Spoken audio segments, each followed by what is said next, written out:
I'm Lou Eisen, boxing writer, author, historian. And this week we're going to talk about the untold story of what went on behind the first fight between Muhammad Ali, or Cassius Clay then, and Sonny Liston. And there was a lot of things that couldn't be told and haven't been told. And one of the reasons was because Angelo Dundee, my surrogate father, had a healthy fear of the mafia.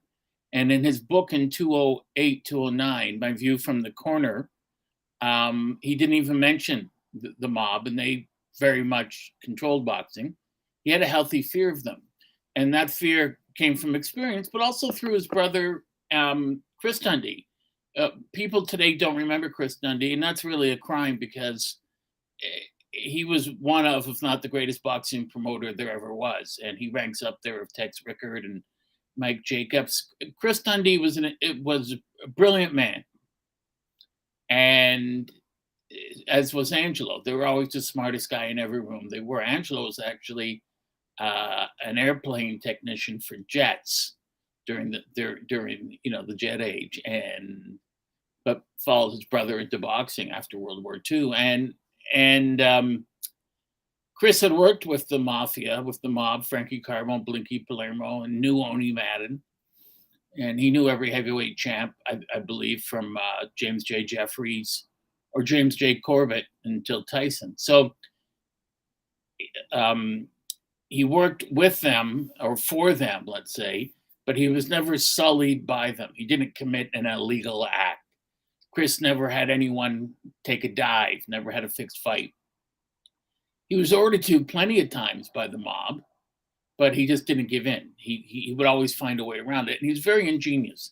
So, he'd have a fighter training in New York at Stillman's February. So when the training session was over, the guy's all tired and sweaty, but you can hear the wind and see the snow blowing outside. And Chris knew that Frankie Carbo had said to him, have that guy, let him know he's taking a dive in his fight next week. He's going down in the third round. And Chris was thinking, well, this is my guy. I don't want to take a dive. That'll hurt his career. He'll get suspended. So Chris just said, go out and take a jog in your boxing shorts. Well, let me get showered and changed, put my heavy coat on. No. Just do it now, once around the arena or once around the gym or block. And he said, no. And Angelo or Chris said, you'll thank me. And he did. He came back. He got a fever and a temperature. And he eventually recovered, but he was too sick to fight. And so he didn't have to take a dive. Another time, I think I mentioned this, Chris told a fighter that his wife called and said she was having an affair. The guy got angry, punched a locker, broke a knuckle, and had to have his fight delayed. And the guy's wife had never said that, never called. But Chris thought it would be detrimental to the guy if he went in and lost on purpose and his career would be over. So Chris would always have scheduling problems or all sorts of things. And he was very calm, never spoke to anyone about it. But he made the mob a lot of money. And so the mob wasn't aware that he was doing this to help certain fighters. Also, in the 30s, Chris booked boxing matches on trains going cross country. And he also booked them on airplanes too, which is kind of interesting. I heard that. I haven't verified that. I find that hard to believe, but especially back then, but mostly trains. And Carbo and Palermo were behind it, Blinky Palermo and Frankie Carbo. They were behind him doing that. And he would book these cross-country trips. You have a bunch of fights on. And I'd say, how did you make the money? And he said, well, people paid extra on their ticket to see a fight, but also Frankie Carbo would hand out free peanuts and popcorn and chips to everyone. But he put extra salt. So he would jack up the price on the lemonade. And a couple of times he said when women paid for the lemonade for them and their husband, Carbo got angry and said to the husband, don't ever let me see you do that again. And Carbo ended up paying for it because he just thought it was extremely rude and impolite. This was a convicted killer who was saying this. And so Chris went to Norfolk, Virginia, which was a real hot spot for boxing back then. And then to New York, where he worked with the boys, as they called him. Now, how does this pertain to Muhammad Ali? At the time, Ali won the gold medal as Cassius Clay as the light heavyweight in 1960 Olympics in Rome. Boxing, and especially the heavyweight division, was completely controlled by the mafia. Now, all the fighters coming up were mob fighters. Even Joe Louis, unfortunately, in the 1970s, late 60s, did debt collection for the mob in Vegas under the auspices of Ash Resnick, who controlled Liston. I mean, Lewis had lost all his money, had a lot of it taken, stolen from him by the IRS, so he had no choice. And it affected boxing. Now, people tend to think and will say that, well, Floyd Patterson and Cus D'Amato are different because they stayed away from mob fighters. Cus D'Amato was part of the Managers Guild in the 50s. He had no choice. If you weren't, your fighters didn't work. It was controlled by the mob. And he wasn't above using mob people when it benefited him the most. So, although he didn't do it on a regular basis, but it was almost unavoidable in boxing. So, he was able to keep people away from Floyd Patterson. The mob controlled all the other weight divisions, and they wanted to get the title away from Patterson. Liston was the number one contender, and Liston sort of did his career backwards in the sense that usually you win the title and then you wipe out the rest of the division. Liston wiped out every top heavyweight on the planet, guys that Patterson refused to fight. Patterson had a very weak chin, and he fought second and third tier fighters, Tom McNeely and different guys that couldn't punch. Pete Rademacher, the Olympic champion, first fight was against world champion Floyd Patterson, and he dropped Patterson in the first round. So Patterson had no chin, and eventually there was no choice. He had to fight Liston, and Liston destroyed him in 2 minutes and 4 seconds. A year later in the rematch, he destroyed him in 2 minutes and 10 seconds. So he lasted 2 minutes. Yeah, he lasted 6 seconds longer, or 4 seconds longer. Anyways, there's no one else out there for Liston to fight. Liston's beaten everyone. How about Cleveland Williams? Well, he's beaten him twice.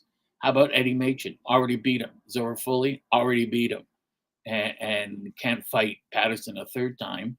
Henry Cooper of Britain doesn't want to fight him. Ingemar Johansson has no interest in fighting Liston. So guys didn't want to fight Liston, and guys that could have had already been knocked out by him. So what are you going to do? So here comes young Cassius Clay, who's a publicity machine. And the problem is, with the mob is not going to let any of their fighters lose a title in any division unless it's to another fighter that they control. The mob assumed that they would control Muhammad Ali. That's what they assumed because he's being promoted by Chris Dundee, who had worked for them for years, and they knew his brother Angelo, and they assumed that everyone would knuckle under, and if he won, but they didn't think he would win. They thought Liston in 1 or 2 rounds. The mob's biggest concern was, we don't want to take a big financial bath here because this guy's going to lose worse than Patterson.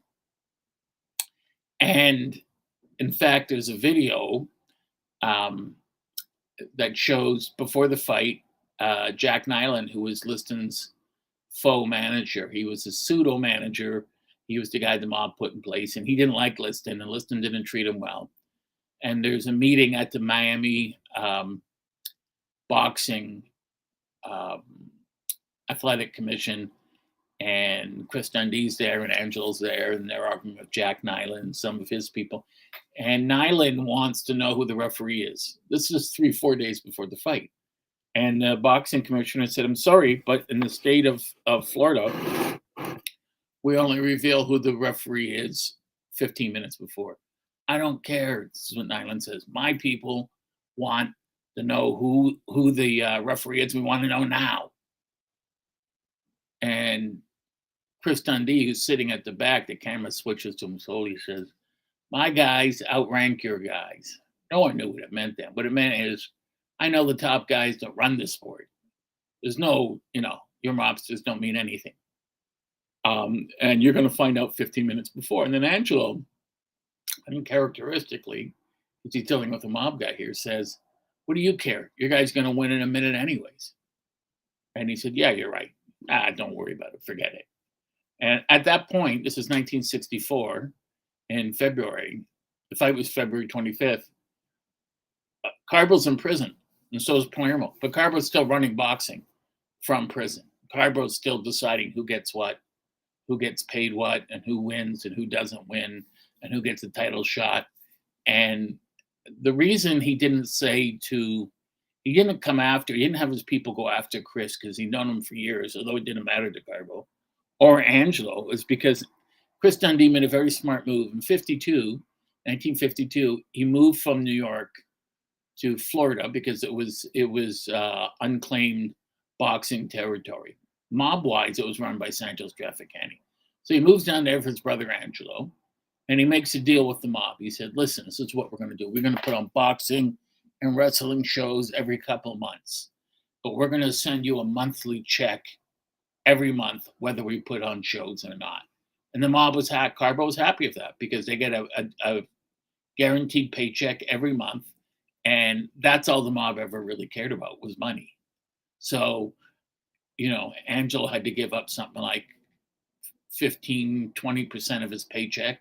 Same with Chris, every month, whether there were fights or not, that go to the mob. So the mob would leave them alone, and they left them alone. So Angelo starts building up his coterie or group of fighters. His first world champion was Carmen Basilio. He was a cutman. Carmen liked him, and then he started to tape Carmen's hands and started to train him. And, after the Olympics, Muhammad Ali goes to Archie Moore. He has the Louisville sponsoring group. And they sent him to Archie Moore. And he liked Archie Moore personally, but Moore didn't care that he was an Olympic champion. Moore said, when you start in my camp, you start by washing floors, washing the toilets, washing dishes. And Cassius Clay said, no, I didn't do that in my own home. That's what my mama did. And I'm not doing that. So I'm leaving. And he left after several days. And they finally contacted Angelo, and they said Muhammad will be, Muhammad called him and he said, I'll be down and coming down soon. And this was 2nd of December. And he said, come down in the new year. And Muhammad came down a day later. And they met before in 58, 57 in Kentucky when Muhammad was on his way up and about to go to the Olympics. So they developed this friendship, and it becomes almost like a father-son bond. And they help each other out because Angelo and Chris Dundee protected Muhammad Ali from the mafia, and Ali protected them from the Nation of Islam. And it's important to remember that because the Nation of Islam didn't trust Angelo Dundee or any white man. And that was sort of ironic because the Nation of Islam was started by a white man, W.D. Farad, and it was financially backed by a Jewish man, businessman, and Farad met Elijah Muhammad. Elijah Poole was his name at the time. And then Farad suddenly disappears. No one knows what happened. Elijah Muhammad killed him and then took over the Nation of Islam. And as the great Kareem Abdul-Jabbar said, that what they were practicing then was just simply racism. It had nothing to do at all with actual Islam. So Muhammad Ali becomes entranced with him in the 60s. He joined the Nation of Islam 6 months before the fight. People thought he announced it the day after the fight, but he joined it before the fight. And Jimmy Dundee, Angelo's son, told me that 6 months before him and Muhammad, and Jimmy was 7 or 8, him and Muhammad were, and a couple other people were playing hide and go seek in the backyard of Angelo's house. And they had walkie-talkies, and Jimmy said, okay, Cassius, here I am. Come find me. I'm going to start counting to 10. And Cassius said, Jimmy, my name's Muhammad Ali. It's not Cassius anymore. And he said, oh, I'm sorry, Muhammad. So this was long before he had joined. They couldn't announce it. So before the fight comes out, Bill McDonald, who's the promoter of the fight, who's losing money on the fight, has a clash with Cassius Clay. And Chris Dundee told me that, before the fight, you have a good guy and a bad guy, which is what you want. You have the bad guy Liston, who was in prison for hurting people, and the good guy, Cassius Clay, is the Olympic champ. And now he's become a Muslim. So he said, now we have two bad guys. So I'm not saying Muslims are bad. I'm just saying that the perception amongst the American public and the American media was that way. And that drove down a lot of ticket sales. Also, another thing that drove down ticket sales was Ali today wasn't considered to be, or back then wasn't considered to be a legitimate heavyweight contender. He was a flake, a fruit, someone who, when I say fruit, I mean like a nut cake. He was someone who was looked at on amusingly. You know, he's funny, he's a good-looking kid, but he's not really a legitimate contender. I mean, he's only beaten Henry Cooper after Cooper floored him, and you know, Liston will kill him easily. This, you know, you can make this fight, but this is a joke. So no, people stayed away. Don't go 1 or 2 rounds. Liston didn't train hard, or that's not why I'm. That's not the point of our story today, though. And one of the reasons Liston didn't train hard was because he had the mob on his side. It doesn't matter what I do because the mob's going to protect me anyways. And I'll tell you a similar situation. Last night, Rolly Romero fought Cristo Barroso. And I won't say that's a fixed fight, but the WBA is a criminal organization, always has been. And by that, I mean they have convicted felons working there. And PBC and the WBA got together and said Rolly Romero wins. He's not a world champion by any means, you know. And so he's doing really well. He gets not even knocked down. Romero's not doing well. Barroso's doing well. Romero throws Barroso down. Tony Weeks makes a mistake, calls it a knockdown. Barroso gets up, and Romero starts throwing 7, 8, 9, 10 punches, but misses all of them. And then Weeks steps in and stops the fight. And people say it was a premature stoppage. It wasn't. It was a premature stoppage, but it was a planned stoppage. There was no way other than Barroso knocking him out that they were going to allow him to win, although he was way ahead in the cards. And so PBC gets together with the WBA and say, we can't allow this. Romero's the guy. We don't want some 40-year-old guy who's going to do this. And people watch this and it turns them off of boxing. And that's what was happening in the 1960s. Boxing was really suffering on TV and at the live gate because of so many fixed fights. I'm not saying the Barroso fight was fixed, but the WBA and PBC were leaning heavily towards Romero and had to have put some pressure on Tony Weeks because that was a terrible stoppage. So this is what was happening. That's why Jack Nylon wanted to know who the referee was so the mob could get to him beforehand. The mob would threaten the referee's family or whatever and the judges, and they had no choice but to score it the way they were told to by the mob. Back then, you had to have a contract, and they have it today. Cassius Clay had to sign a contract saying, if I win, I will promise my first defense will be against Liston. They always would throw that in. Now, it wasn't, he had to make these concessions. After he made these concessions back then, and the WBA back then knew of these concessions because they allowed them with the 3 Floyd Patterson, Ingemar Johansson fights. You know, when Ali beats Liston, they say, well, you know, you're going to have a rematch, so we're going to strip you of the WBA title. That was an ignorant thing to do. They knew that they knew that condition was in the contract, but they were receiving heavy pressure from the mob. And the mob said, you know, if Ali's not the champ, or if we're not going to allow Ali to be the champ and he won't sign with us, then we'll get Ernie Terrell. So you have the fight coming up, and there's a lot of pressure in the fight because it breaks before the fight happens that Ali's joined the Nation of Islam. And all they know of the Nation of Islam is Malcolm X and Elijah Muhammad, who were speaking out vociferously against white people, and they did not trust Chris or Angelo Dundee or any white person associated with Muhammad. But Angelo was honest, as was Chris, and they treated Muhammad like he was their own kid. And so Bill McDonald, the promoter for the fight, calls young Cassius Clay in a couple of days before, and he says, you know, you got to renounce the Nation of Islam if the fight's going to go ahead. And Clay says, no, I'm not doing that. I'm not going to go back in my religion. But you have to. And Bill McDonald says, you don't understand. It's not just the ticket buying public staying away. I've got the mafia with a gun pointed to my head. You've got to do this or this fight's in serious trouble. the mafia just may say, no, there's no fight. So it's a bizarre situation. And the threats from the Miami Boxing Commission, you can't join the Nation of Islam. The WBA has a conference where they use the N word to refer to Ali and Liston. How dare he change his religion? Where does that N word get off thinking?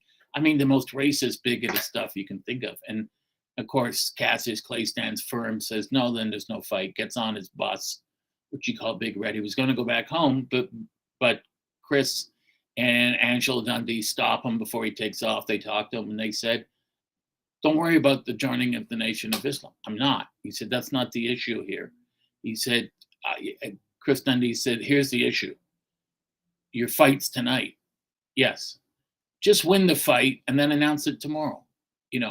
He said, what is it, 4 p.m.? So just wait, announce it tomorrow at 9, 17 hours, less than a day. That's all you got to do. Wait 17 hours. Day's over. You win the title, then announce it tomorrow, and nothing they can do. The title's in your pocket. And the problem is the mob is saying to Chris Dundee and Angelo Dundee, if he wins, if he beats Liston, he belongs to us. But then again, they said it half-heartedly because no one thought he would have a chance. But just to make sure, they had Tony Provenzano and Fat Tony Salerno at the fight, just so they can send a terrifying scare into them should Muhammad win. But it wasn't going to be remotely close that Ali had even a remotely chance of beating Liston in their first fight.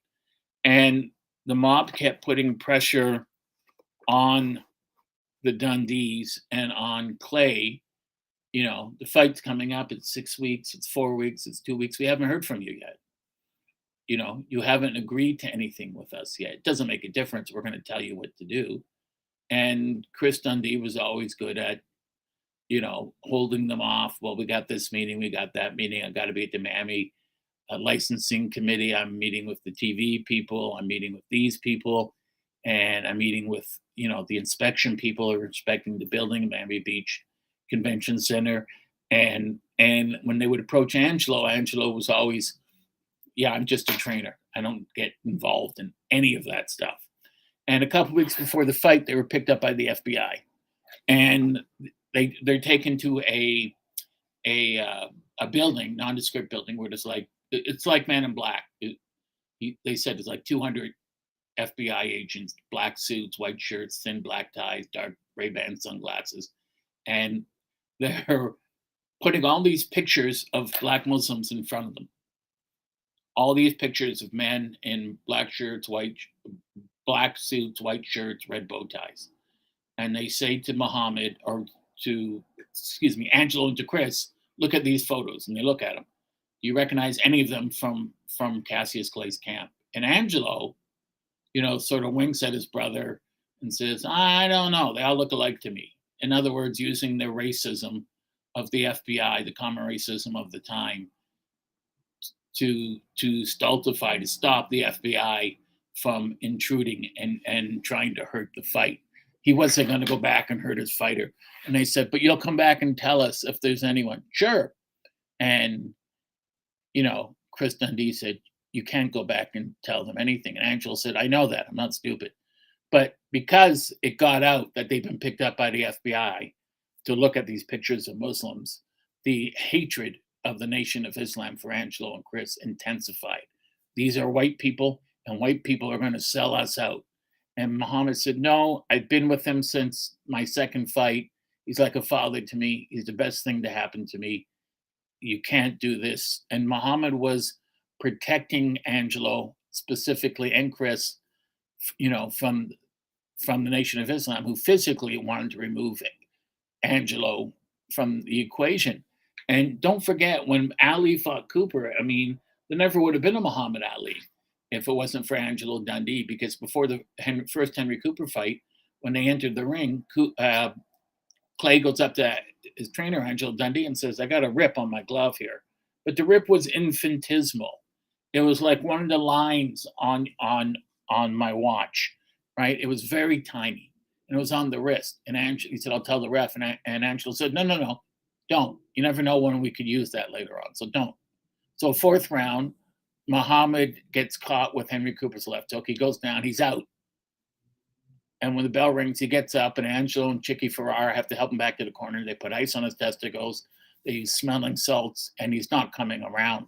And when the bell rings, just before the bell rings, Angelo has Chicky and Bundini and a couple of other people gather around Muhammad so no one can see. And he takes his index fingers and he rips the hole in the glove really wide.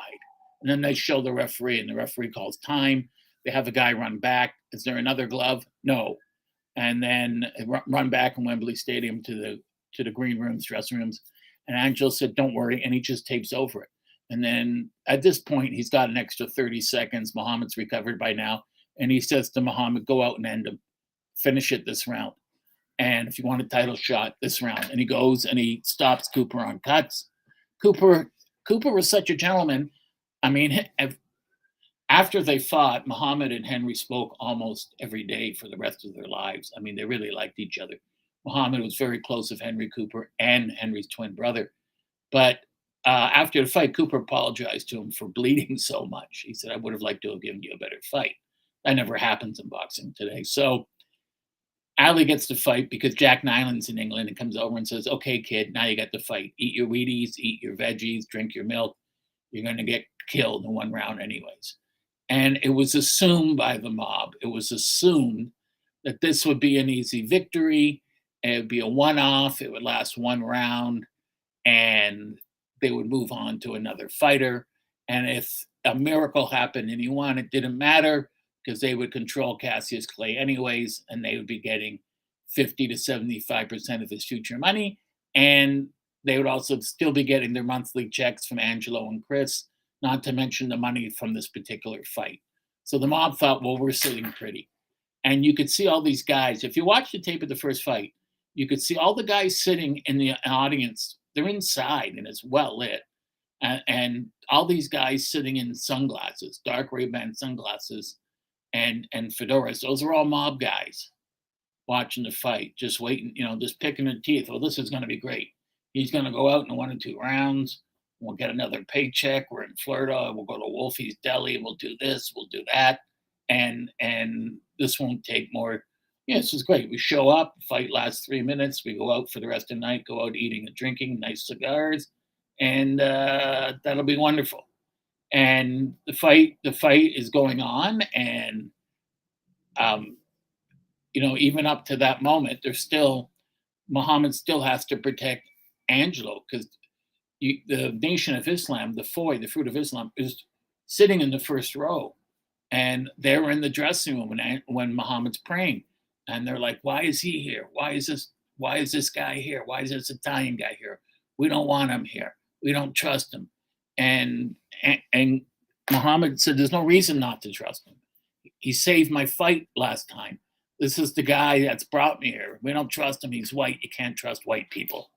And because of that, the Fruit of Islam had one guy assigned to look at Muhammad's water bottle, and it was sealed off before he entered the ring. And so the guy in charge would say, have you been looking at the water bottle for 20 minutes? He said, "Yes," but then I looked in my pocket for a Kleenex for a second to blow my nose. "Okay, empty it, get another one." And that happened quite a few times. They weren't going to trust white people, period. They thought white people were blue-eyed devils. And so this is what's going on. Meantime, you have all these mob people there, and the mob people are saying, to Chris, this is great because if this kid's not going to do anything. The best odds you can get were 7-1 for Liston, but most people didn't take bets on the fight in Vegas. It just wasn't considered even in the realm of possibility that Cassius Clay could win. And so the mob is giving Chris a hard time. Chris, you haven't really said anything. I mean, if by fluke he wins, what's the percentage breakdown for us? And Chris said, "Don't worry about it. He's not going to win. He's not going to win. We all make money tonight. You guys, you get your money and your monthly check. So what do you care?" And Chris knew that Sonny Liston hadn't trained for the fight and that he was much older than a stated 32 years because Chris had booked Sonny Liston on a show in the 1930s when he was 18, 17, 18, or 19 as Sailor Boy Sonny Liston. So he knew what could happen. Angelo had full confidence in Cassius Clay. He had looked at tapes of Liston for a long time. He knew the mistakes Liston made in the ring, but also more than that, he knew that Liston believed his own press. And Liston also believed, because he had the mafia behind him, he thought, I got the mob behind me. So there's no way on earth I'm going to lose. Even if this kid knocks me down every round, I'm still going to get a decision. I'm still going to win. Even if he knocks me out, they're going to disqualify him. There's just no way on earth I'll be allowed to leave here without the title. The mob is behind me. Anyone who disagrees with them will be killed. So the fight is on, and Cassius Clay survives the first round, which he wasn't supposed to. And Liston hadn't trained. Liston goes 2 rounds, 3 rounds. Muhammad's really doing well. And then after the 3rd round, Liston's got a big mouse under his left eye. So they load up his gloves. And what I mean by that is they put Tiger Balm on his gloves. Angelo told me it was Monsell solution, which they used to stop cuts. But it was if it got in your eyes, it would blind you. And what had happened was, in 2 previous fights, probably a lot more than that, against Zora Foley and Eddie Machin, he was being outboxed and they smothered his gloves in it and he put it in their eyes and they couldn't stop blinking. Their eyes were burning. This happened. This was a crisis because he did this in the 4th round, and Muhammad comes back out, after the 4th round, and he sits down and he keeps blinking his eyes. He can't stop. He's in pain and he's shaking his head. And Angel puts his hand on, leans down, just don't move your head. And he takes water and pours it in his eyes, takes a cloth, and he gets this cloth and he soaks it in water, squeezing the water and holding his eyes open, wiping it. And before he did that, he put his finger, near his eye like this, puts it in his own eye, and it burned like hell. So he knew what they'd done. So he washes it out. And while he's doing that, the Nation of Islam, the Fruit of Islam, is at ringside saying, the white man sold you out. The white man sold you out. And they're pointing at Angelo, get rid of him now. Everyone get rid of him now. And, there's a big scuffle. The police are there. And Muhammad's looking at them just shaking, no, don't. And Muhammad knew what was Liston because Liston had done that before. And Angelo knew it was Liston. And so during the 5th round, Muhammad's eyes start to clear, and then he starts to really beat Liston up, goes on to stop him, and he quits after the 6th round, goes in as a 7th round knockout. And when you're watching this, there's so much more going on behind the scenes. And after the fight, as the fight ends, Chris Dundee walks up to Angelo and tugs on his shirt, and says, don't you say anything about the eyes or the gloves. Nothing. And he said, you don't gain anything by bad-mouthing the mob publicly. Now, Eddie Machin and Zora Foley bad-mouthed the mob and came out publicly in a newspaper and said, these guys did it on purpose to blind me. And each of them died within 5, 6, 7 years later under mysterious circumstances. The mob has a long, long, long memory. And they don't forget. And they have a lot of patience. They don't forget. And they will come after you. And that's what happened to them. And so he didn't say anything. And when they asked Angelo, he said, no. They asked him, Liston had a bad shoulder. We knew about that. And Liston did have a bad shoulder. He had bursitis in training. And they probably put some, massage stuff on it and may have got, my guy sweating profusely. He's leaning on him. It may have got into his eyes, but it was not deliberate by any means.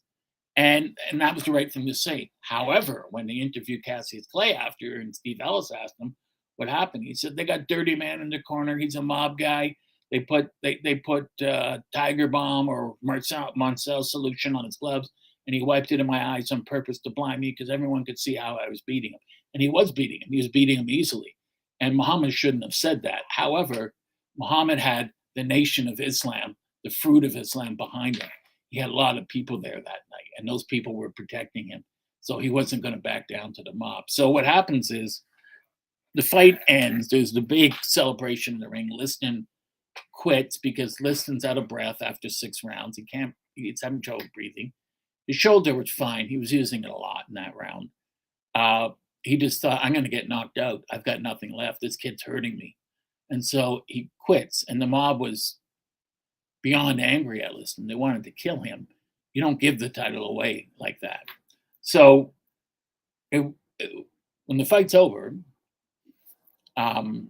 Angelo is just outside the dressing room. Muhammad's with his Nation of Islam people praying.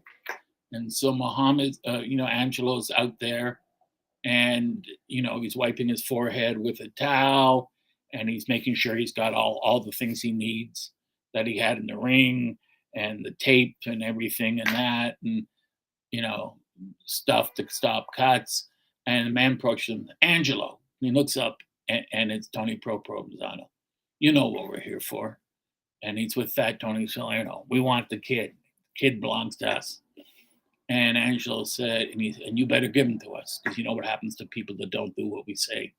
And Angelo said, I understand that, sir, but I was told specifically that I'm just a trainer. I have no say other than that. And you'd have to speak to my brother, big brother, Chris. And Chris knew these guys, but he also knew their bosses. But these guys said, we don't got to speak to your effing brother, Chris. We want the kid now.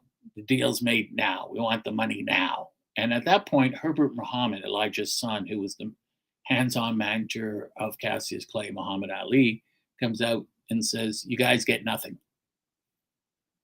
You get nothing. This was a bold move because Provenzano and Salerno weren't there on their own. They were there representing Vito Genovese in New York, and Tony Accardo in Chicago, John Vitale in St. Louis, and members of the, Lucchese family in New York as well. So, and not only that, they had, 20, 30, 40 guys there that were armed. They meant business.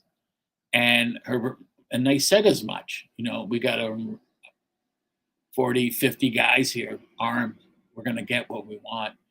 And Herbert Muhammad smiled and said, that's nice. We have 500 guys here from the Fruit of Islam, all legally licensed to carry a firearm. If you want to get into a shooting match tonight, all of you will be eliminated, which would be fine with us.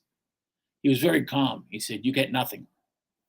You want to know what your piece is? Nothing. Zero. And these guys, mob guys aren't used to people saying no or nothing. They don't understand the word. They sort of, it was explained to me by Bud Schulberg that they sort of tilt their head like a dog does when you're trying to show another dog on TV. They're like, what do you mean no? Don't you know who we are? It's like in the movie Bugsy, where his girlfriend, Virginia Hill, is insulting him, calling him names, and he gets out of the car and walks in the desert and says, doesn't she know who I am? I'm Benjamin Siegel. I kill people for a living. So these guys couldn't believe it. And Herbert Muhammad walks towards them and he says, you represent your interest in New York and Chicago and other cities. And if you got every member of both families, you'd have 400 or 500 people. But we can get together 75 to 80,000 armed Fruit of Islam who are legally licensed to carry weapons. You cannot win this. We will wipe you out. And we're more than happy to do that. In fact, we'd wish you'd tried to do that, because you guys have ripped off the last black fighter you're ever going to rip off. And these guys just couldn't believe it. Well, we had a deal and you owe us money. You had no deal. There was no deal between you and Chris Dundee. There was no deal between you and Angelo Dundee. And there's no deal between you and Muhammad Ali. And I said, we're not here for Muhammad Ali. We're here for Cassius Clay. They didn't realize that he was now Muhammad Ali. And they just essentially said, that's the way the deal's going down. That's what Herbert Muhammad said. You guys get nothing. And if you go after Chris Dundee, we'll wipe you out. We'll wipe your families out. And if you go after Angelo, we'll wipe you and your families out. And we'll go and wipe your bosses out too. We have virtually no fear of you. The only thing the mob understood was force. Going to jail meant nothing to them. You had to stand up to them like a bully. And finally, the Nation of Islam was able to, big enough and strong enough to say to them, it ends now. You may control other divisions and other fighters, but the heavyweight title does not in any way belong to you. And of course, later on, when Ali was in exile, the Nation of Islam did not help him.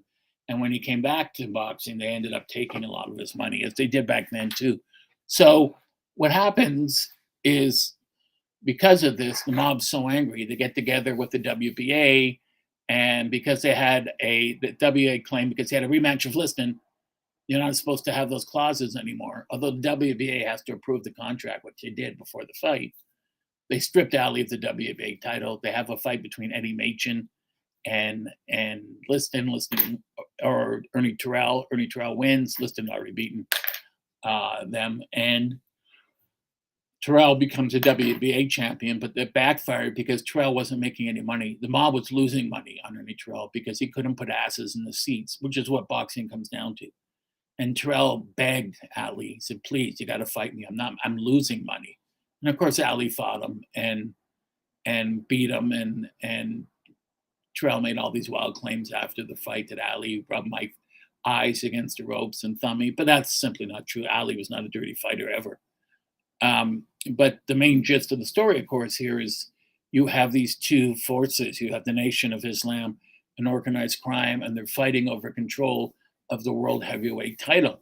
And the Nation of Islam came out on top. More mob guys ended up, before this fight and after, going to prison. And one of the reasons they went to prison, I just learned, is because of Chris Dundee. Chris Dundee surreptitiously, through intermediaries, was giving evidence to the FBI and the IRS about how Carbo and Palermo and other people were hiding their money, and what banks were hiding their money. And basically what Chris said, you can track the money when you track the managers. So Carbo, because he was a convicted felon, and Palermo were behind the scenes managers and promoters, but they couldn't do that because if you had a felony, you couldn't hold a license in boxing in New York or California or anywhere. And not just a license to promote or manage, but a license to be a bucket boy, spit boy, to be a cut man, to be a fighter, to be a trainer, manager, anything. You have a felony, you can't do that. But their pseudo managers, their front managers were doing it, and they were also felons. And so information was given to them, probably by Chris Dundee, which is a great thing, that Pep Barone is supposed to be the manager of Liston. So go to his bank account. But when you look at the money being taken out of his bank account, it's not being taken out by Pep Barone. It's being taken out by Mr. Gray. Mr. Gray is a nickname for Frankie Carbo. And so the FBI and all these people were able to and the IRS trace all the money transfers with the help of Chris Dundee. And there are probably many others who gave information to get rid of Carbo and Palermo and all these people. And they had enough, and they put them in jail. It didn't stop them from trying to run boxing, and they did to a certain extent, but it sort of weakened their stranglehold. There's a myth that when Ali became champion, that the mob was finished. They weren't really finished. They had Ernie Terrell, and they had other champions too. But in time, their power over the sport diminished. It didn't mean it didn't disappear altogether by any means. It still exists, but it diminished from what it was in the 50s and 60s. And this was with help from Chris Dundee. Angelo had a healthy fear of the mob, would never talk about them, stayed away from them, and just kept to himself. Like when Chris would say, "Here's free wrestling tickets, go over to so-and-so's house," the guy's mobster, or to his office and drop them off, these 40 tickets.